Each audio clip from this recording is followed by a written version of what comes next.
Assalamualaikum warahmatullahi wabarakatuh.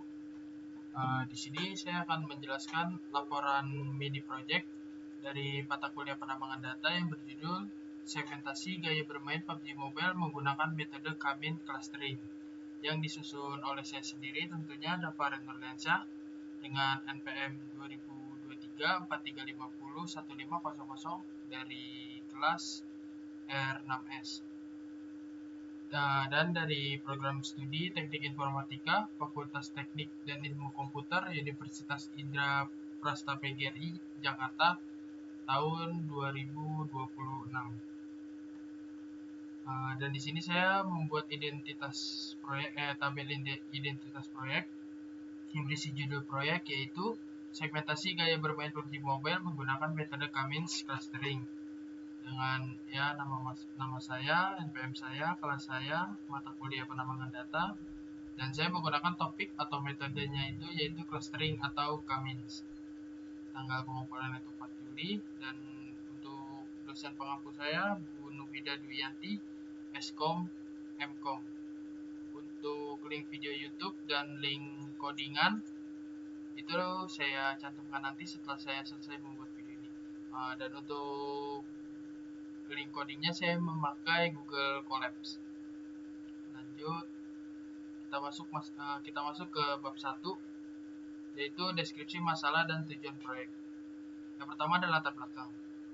PUBG Mobile merupakan salah satu game Battle Royale paling populer di dunia. Setiap pemain memiliki gaya yang berbeda-beda. Ada yang agresif mencari pertempuran, ada yang fokus mengumpulkan perlengkapan atau looting kita biasa sebut, ada yang memilih bertahan hidup secara pasif, atau bisa dibilang ya lebih menghindar peperangan, yang penting menang. Dan ada pula yang senang menjelajah peta, seperti ya udah jalan-jalan aja. Namun gaya bermain ini tidak dicatat secara eksplisit oleh sistem di game, sehingga perlu diidentifikasi dari data statistik pertandingan menggunakan teknik data mining.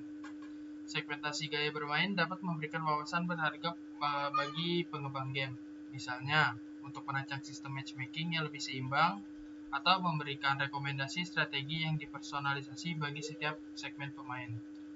Lalu ada rumusan masalah. Nah, di sini saya menemukan 3 rumusan masalah, yaitu bagaimana mengelompokkan pemain PUBG Mobile ke dalam segmen gaya bermain yang bermakna berdasarkan statistik pertandingan. Lalu yang kedua, berapa jumlah klaster Cummins yang optimal untuk mempresentasikan gaya bermain pemain. Lalu yang terakhir, karakteristik apa yang membedakan tiap segmen gaya bermain yang terbentuk. Lalu ada tujuan proyek. Tujuan saya membuat proyek ini itu, yang pertama itu membangun model clustering berbasis Cummins untuk mengelompokkan pemain berdasarkan gaya bermain. Lalu yang kedua, menentukan jumlah cluster optimal menggunakan elbow method dan silhouette score. Dan yang terakhir, menginterpretasikan dan memberi nama pada setiap segmen gaya bermain yang terbentuk. Lalu yang keempat ada manfaat proyek. Apa sih manfaat proyek ini dibuat? Proyek ini memberikan pemahaman praktis mengenai penerapan teknik clustering pada data game. Dan sebenarnya bisa buat game lain, cuman saya memilih untuk PUBG Mobile. Lalu serta menjadi referensi awal untuk pengembangan sistem analitik perilaku pemain berbasis data mining, seperti sistem matchmaking dan rekomendasi konten yang dipersonalisasi. Nah, kita lanjut ke bab 2, yaitu pengumpulan dan deskripsi data. Yang pertama itu ada sumber data. Dataset ini saya lakukan sendiri atau self simulation dengan mengikuti karakteristik statistik dari dataset publik yang berjudul PUBG Finish Placement Prediction yang tersedia di Kaggle. Ini linknya. Linknya itu kaggle.com/c/PUBG Finish Placement Prediction. Simulasi ini dilakukan karena dataset asli berukuran sangat besar. Itu ukurannya itu sekitar kurang lebih 4 juta baris. Dan disediakan melalui platform kompetisi sehingga data disimulasikan dengan variasi gaya bermain yang mempresentasikan pola permainan PUBG Mobile, secara realistis, mencakup pemain agresif, looter, survivor, dan explorer. Sini ada karakteristik dataset. Saya membuat tabel karakteristik dataset. Ada 13. Ada 13 nama variabel. Berikut tipe data dan keterangan. Variabel pertama itu ada kills. Kills itu jumlah musuh yang dibunuh dengan tipe data integer. Assist, assist itu artinya jumlah assist terhadap rekan tim atau jumlah bantuan terhadap rekan tim dengan tipe data integer.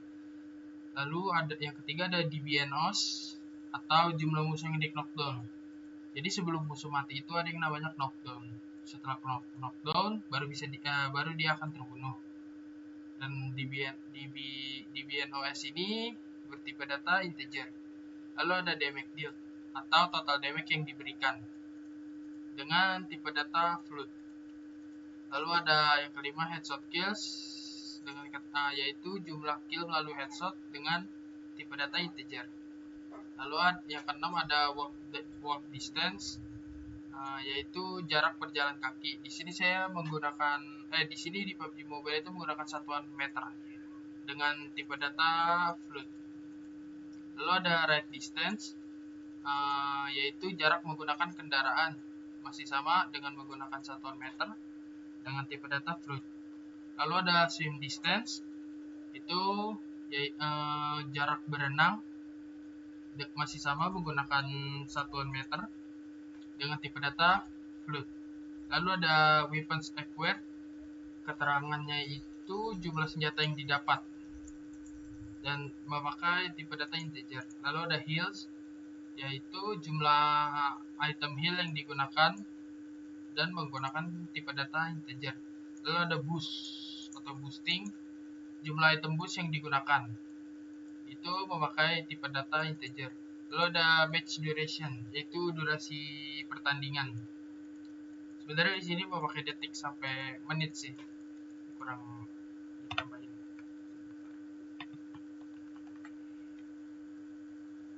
Dengan memakai tipe data float. Lalu ada 6 groups, yaitu jumlah tim dalam pertandingan. Itu dalam pertandingan biasanya 94 sampai 96 tim dan satu tim itu maksimal 4 orang. Lalu dia memakai tipe data 6 grup ini memakai tipe data integer. Jadi total data itu kurang lebih ada 6.000 baris dikali 13 kolom. Tidak terdapat kolom label atau target karena tugas ini merupakan unsupervised learning. Kelompok gaya bermain justru menjadi hasil yang ingin ditemukan melalui proses clustering. Masuk ke bab 3 yaitu eksplorasi dan pra-pemrosesan data. Yang pertama itu ada eksplorasi data awal atau EDA. Eksplorasi data dilakukan untuk memahami distribusi dan skala tiap variabel sebelum pemodelan. Statistik deskriptif menunjukkan skala antar variabel sangat bervariasi. Misalnya, ride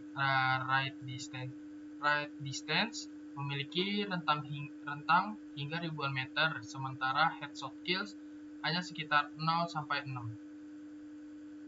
Sehingga fitur scaling menjadi tahap krusial sebelum clustering berbasis jarak atau distance based seperti K-. Lalu yang kedua ada penanganan missing values. Kolom damage deal, walk distance, heal, dan boost atau boosting mengandung nilai kosong atau missing yang disimulasikan sebanyak kurang lebih 2% dari total data. Mempresentasikan data lapangan yang sering tidak lengkap akibat kendala pencatatan sistem. Nilai-nilai ini diimputasi menggunakan median masing-masing kolom. Dan ini salah satu contoh missing values. Lalu yang ketiga ada penanganan outliers. Deteksi outliers dilakukan menggunakan metode IQR atau interquartile range. Pada fitur damage deal, walk distance, ride distance, swim distance, dan match duration, ditemukan 2 outlier pada damage deal, 45 outlier pada walk distance, 719 outlier pada ride distance, 290 outlier pada swim distance, dan 40 outliers pada match duration. Outliers di cap pada batas Q1 dikurang 1,5 dikali UQR dan Q3 plus 1,5 dikali EQR agar tidak mendistorsi posisi centroid pada saat clustering. Lalu yang keempat ada featuring scaling. Seluruh fitur numerik dinormalisasikan menggunakan standar scalar atau z-score normalization, sehingga setiap fitur memiliki mean sebesar 0 dan standard deviation itu sebesar 1. Tahap ini sangat penting untuk algoritma K-means karena metode ini berbasis jarak Euclidean atau tanpa scaling. Fitur dengan skala besar seperti ride distance akan mendominasi perhitungan jarak dan bias hasil clustering. Lalu yang kelima ada catatan pembagian data. Berbeda dengan tugas klasifikasi, clustering merupakan metode unsupervised sehingga tidak memerlukan pembagian data atau pembagian data latih atau uji atau train test split. Seluruh 6.000 data digunakan secara utuh dalam proses pembentukan cluster. Lanjut bab 4, yaitu penerapan metode data mining. Yang pertama itu ada pemilihan metode. Metode yang digunakan dalam proyek ini adalah K-means clustering. Saya memilih ini karena 3 alasan. Yang pertama itu efisien. Efisiensi secara komputasi untuk dataset yang berukuran menengah sampai besar, seperti data pertandingan game itu. Yang kedua, cocok untuk fitur numeric continue seperti statistik pemain. Yaitu ada seperti kills, damage, jarak tempuh, dan sebagainya. Lalu yang terakhir itu hasilnya mudah diinterpretasikan gitu melalui analisis centroid atau rata-rata tiap cluster. Lalu yang kedua, menentukan jumlah cluster optimal. Jumlah cluster atau K-means optimal ditentukan menggunakan 2 pendekatan, yaitu elbow method. Elbow method itu melihat titik siku pada kurva inersia atau WCSS, dan silhouette score, yaitu mengukur seberapa baik pemisahan antar cluster. Hasil pengujiannya itu K sebesar 2 hingga K sebesar 8 menunjukkan silhouette scores tertinggi secara statistik murni berada di K2, K sama 2 buah yaitu 0,2148. Namun K sama dengan 2 hanya memisahkan pemain agresif versus non agresif secara kasar dan kurang actionable untuk kebutuhan segmentasi.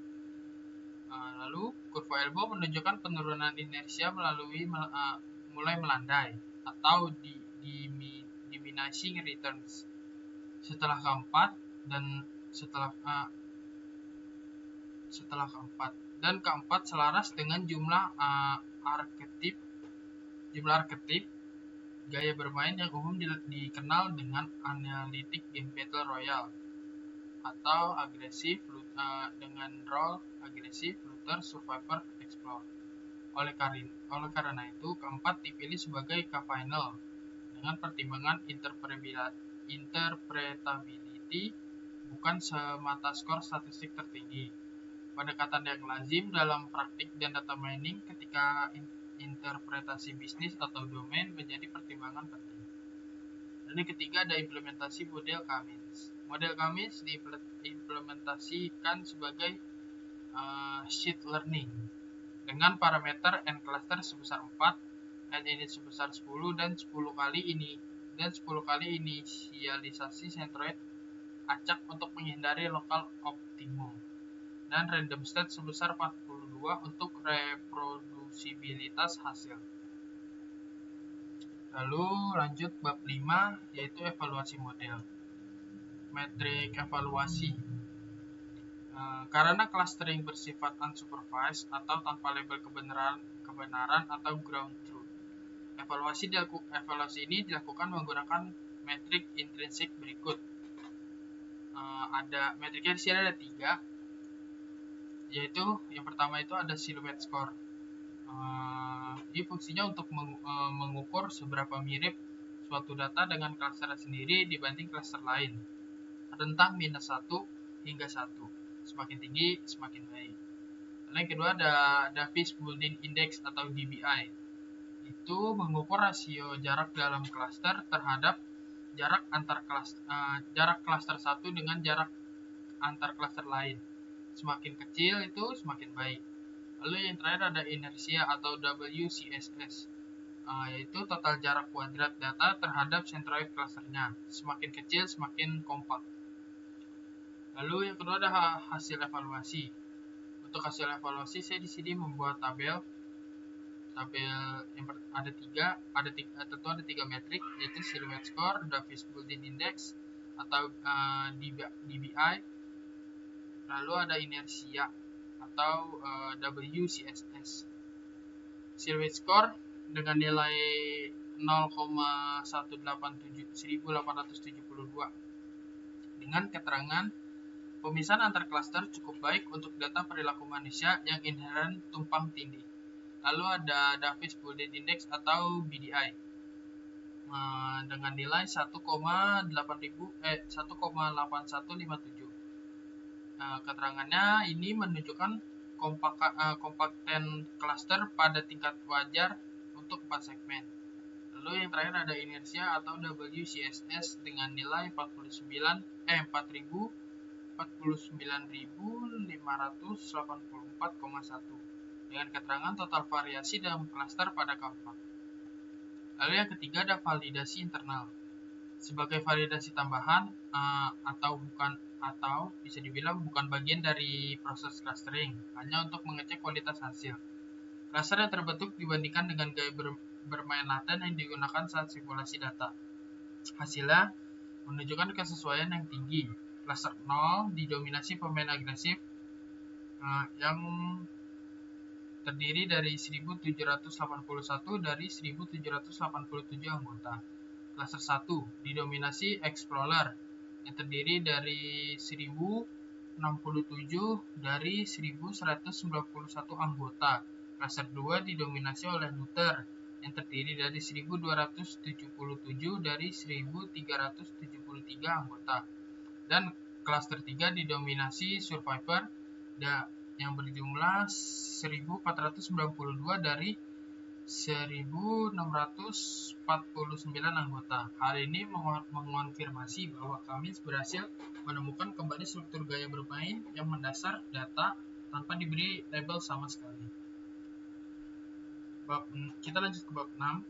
Ada visualisasi dan interpretasi hasil. Yang pertama itu ada elbow method dan silhouette score. Grafik elbow method menunjukkan penurunan inersia yang signifikan hingga K4. Setelah itu penurunan mulai melandai.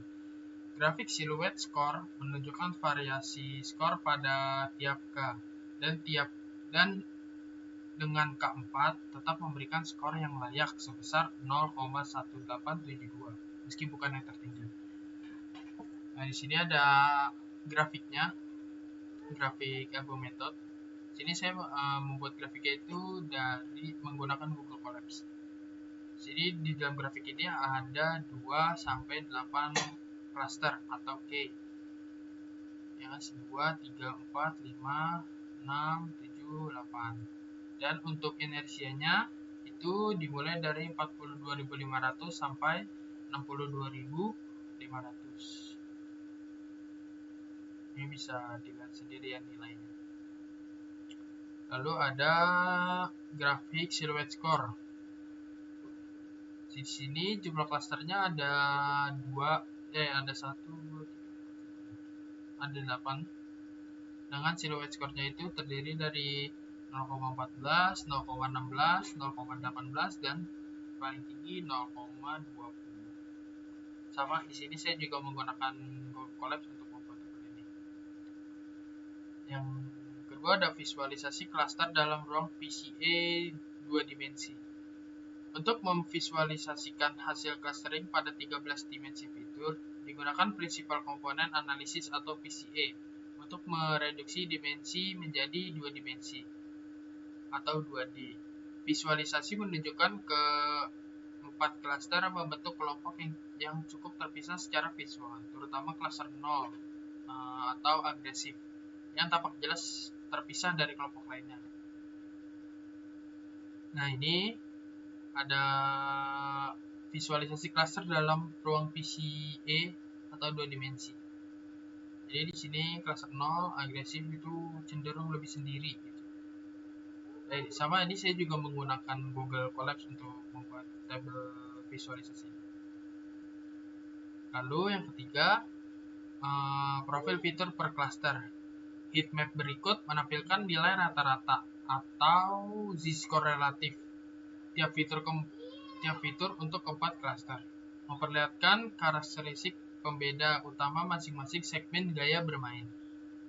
Nah, ini ada tabelnya, masih sama, saya juga menggunakan Google Colab lagi untuk membuat tabel ini.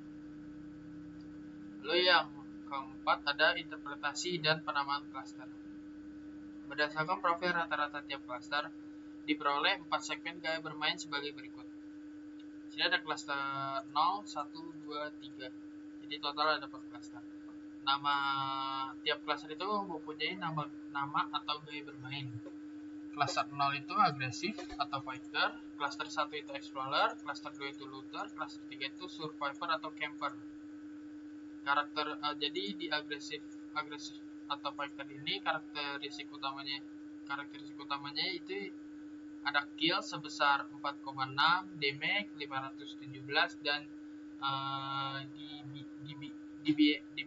DBNOS itu sebesar 3,9.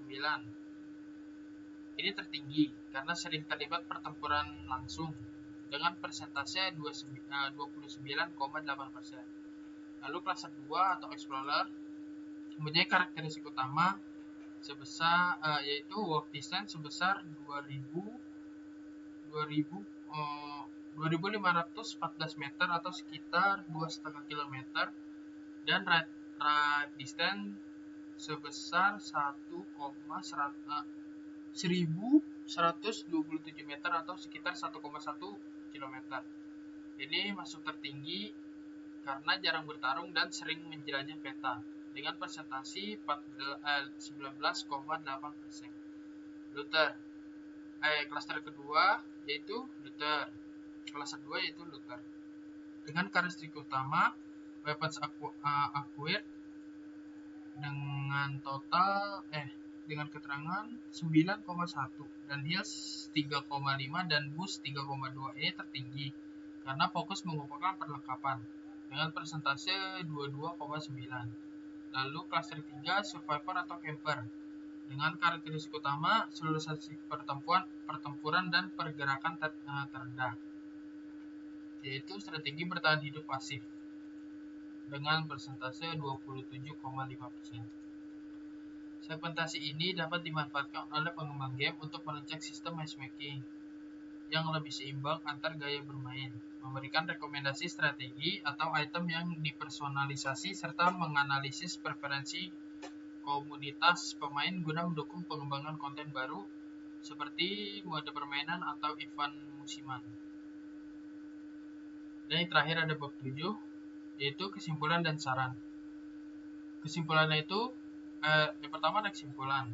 Di kesimpulan ini ada 5 kesimpulan. Yang pertama itu metode kami clustering berhasil mengelompokkan pemain PUBG Mobile ke dalam 4 segmen gaya bermain yang bermakna, yaitu ada agresif atau fighter, yang kedua explorer, yang ketiga looter, dan yang terakhir survivor atau camper. Lalu kesimpulan yang kedua itu pemilihan keempat didasarkan pada kombinasi elbow method dan pertimbangan interpretability, meskipun silhouette score tertinggi secara statistik berada pada K2. Lalu yang ketiga, kesimpulan yang ketiga itu ada validasi internal menunjukkan keseruan tinggi antara klaster yang terbentuk dengan pola gaya bermain yang mendasari data dengan silhouette score sebesar 0,1872 dan Davis-Bouldin Index atau BDI sebesar 1,8157. Kesimpulan yang keempat, fitur kills, damage deals, dan DBNOS menjadi pembeda utama segmen agresif. Sementara walk distance dan right distance membedakan segmen explorer, dan weapon acquire, heal, boost membedakan segmen looter. Kesimpulan yang terakhir itu pra pemrosesan data, khususnya featuring scaling sangat krusial pada kami karena algoritma ini berbasis jarak Euclidean antar fitur dengan skala yang sangat berbeda. Lalu yang kedua ada saran pengembangan. Di sini saya punya 4 saran untuk pengembangan. Yang pertama, mencoba algoritma clustering lain seperti hierarchical clustering atau DB-scan untuk perbandingan hasil segmentasi. Lalu yang kedua ada menambahkan fitur time series atau perkembangan gaya bermain antar sesi untuk analisis yang lebih dinamis. Lalu yang ketiga ada menguji model pada data pertandingan PUBG Mobile secara real, bukan simulasi, untuk validasi eksternal. Nah, yang terakhir ada mengembangkan dashboard interaktif agar tim pengembang game dapat mengeksplorasi segmen pemain secara real. Ini daftar pustakanya. Saya udah memakai 5 referensi. Bisa dilihat.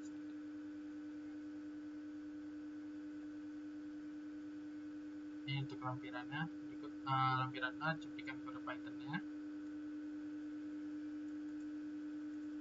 Kode selengkapnya itu bisa diakses melalui link notebook yang tercantum pada halaman identitas proyek yang di sini nanti. Di link kode ini. Nanti akan saya isi setelah saya selesai. Sekian dari saya. Kurang lebihnya mohon maaf. Wassalamualaikum warahmatullahi wabarakatuh.